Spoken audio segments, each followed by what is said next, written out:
Hello 7th class, welcome to the social science class. In previous video we have started the new chapter of geography, fourth chapter, composition and structure of the atmosphere. Okay, today we will do next topic, journal circulation of atmosphere. Journal circulation of atmosphere.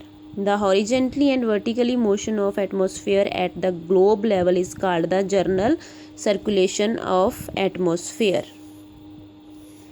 Means atmosphere का जो सामान्य संचालन है उसका क्या है कि atmosphere का जो शिक्षित और हॉरिजेंटली एंड वर्टिकल जो मोशन है, ठीक है, उसका वायुमंडल का सामान्य संचालन बोलते हैं. हॉरिजेंटली और वर्टिकल मोशन होता है ना, जो ग्लोब का लेवल होता है उसको क्या बोलते हैं, general circulation of atmosphere. The air is compressed vertically down due to its weight. Means जो एयर अपने भार के कारण ही बबलम संचलित होती है, ठीक है.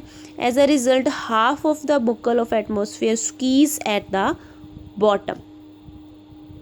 बुकली जो एटमॉस्फेयर का जो आधा हिस्सा है नीचे तक का वो सिकुड़ जाता है, ठीक है, वो स्कीज हो जाता है, सुंगड़ जाता है. Thus due to high pressure at the bottom atmosphere and low pressure at the height level of it, there is a vertical motion of the air called air current. Means कि इसी प्रकार जो atmosphere के तल का उच्च दबाव और इसकी ऊपरली सतह होती है जो उसका निम्न दबाव के कारण हवा का एक वर्टिकल मोशन होता है, जिसे पवन प्रवाह भी कहते हैं, जिसे एयर करंट भी बोलते हैं.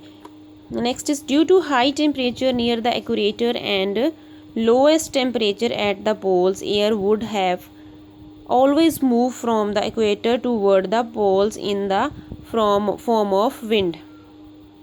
मीन्स क्या होता है कि ड्यू टू हाई टेम्परेचर, जब इक्वेटर के नियर हाई टेम्परेचर होता है और लोएस्ट टेम्परेचर पोल के नियर होता है, जो and air would be always, की जो हवा होती है वो ऑलवेज मूव करती है from equator toward the poles, की जो हवा होती है वो ऑलवेज मूव करती है इक्वेटर से पोल्स तक, ठीक है. Air would in the form of wind, किसकी फॉर्म में, हवा, विंड की फॉर्म में. However, due to the rotation of the earth from west to east, friction and unequal heating of the surface and globe pressure system get the disturbed. However, west to east means पश्चिम से पूर्व की ओर जो पृथ्वी के घूमने और आसान सतह की जो गर्मी के कारण की सरफेस पे जो हीट होती है उसके कारण क्या होता है कि जो ग्लोबल जो प्रेशर होता है सिस्टम में गेट डिस्टर्ब, की जो ग्लोबल प्रेशर होता है वो डिस्टर्ब होता है. Thus instead the continuous pressure belt pressure cell and atmosphere cell are present along the latitude. कि इसी प्रकार जो निरंतर दबाव बेल्ट होती है, ठीक है, उनकी कोशिकाओं और उसके जो वायुमंडलीन कोशिकाओं के बदाव में उसकी चौड़ाई के साथ उसका जो उसका लैटिट्यूड है उसके साथ वो मौजूद रहती हैं. अंडरस्टूड. हाँ जी. अब next topic is impact of atmosphere. Atmosphere के क्या क्या इम्पैक्ट है. In this history of the earth lithosphere was the first to form follow by the hydrosphere. कि जो पृथ्वी के इतिहास में पहले लिथोस्फेयर का गठन किया गया और इसके बाद जलमंडल का निर्माण किया गया. मीन्स हाइड्रोस्फेयर का बाद में निर्माण किया गया. Atmosphere was the third to follow as the result of their contact. कि जो एटमॉस्फेयर है वो थर्ड फॉलोअप है, ठीक है, इनके रिजल्ट कंटैक्ट का. This contact zone was responsible for the emergence of the biosphere. की जो ये कंटैक्ट जोन है वो ही रिस्पॉन्सिबल है इमर्जेंस ऑफ बायोस्फेयर का, ठीक है. The greatest impact of occurrence in atmosphere is therefore felt in biosphere. Means कि बायोस्फेयर में एटमॉस्फेयर पर सबसे अधिक प्रभाव महसूस किया जाता है, ठीक है। Other except of this impact are follows, कि इसके जो इम्पैक्ट है वो हम फॉलो करते हैं।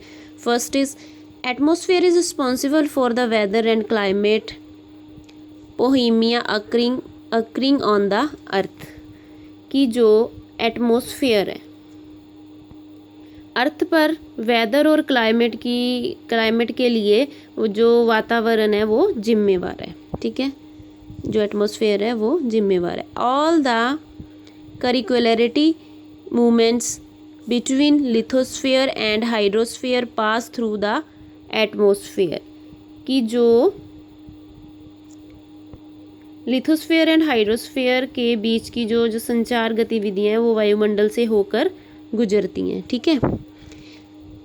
Atmospheric layer act in shield and protect the earth against the ultraviolet radiation UV rays, जिसको यूवी रेज बोलते हैं, and space device and provide a green house effect for controlling temperature.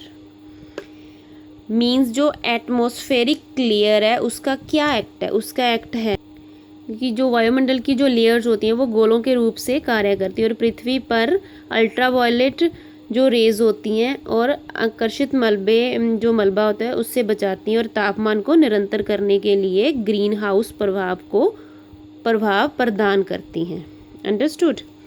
It protect from escaping into space through the process of hydrological cycle. ये प्रक्रिया hydrological cycle के माध्यम से पानी को अंतरिक्ष में प्रवेश करने से रोकती हैं।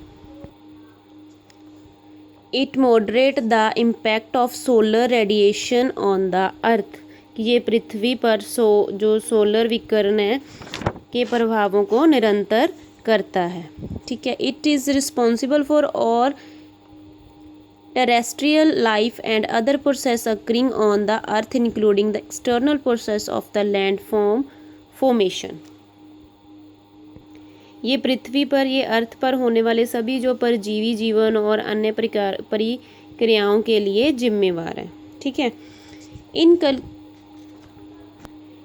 In conclusion atmosphere make it possible for the life form to survive on the earth by providing fresh air to breathe, fresh water to drink, suitable climate to sustain।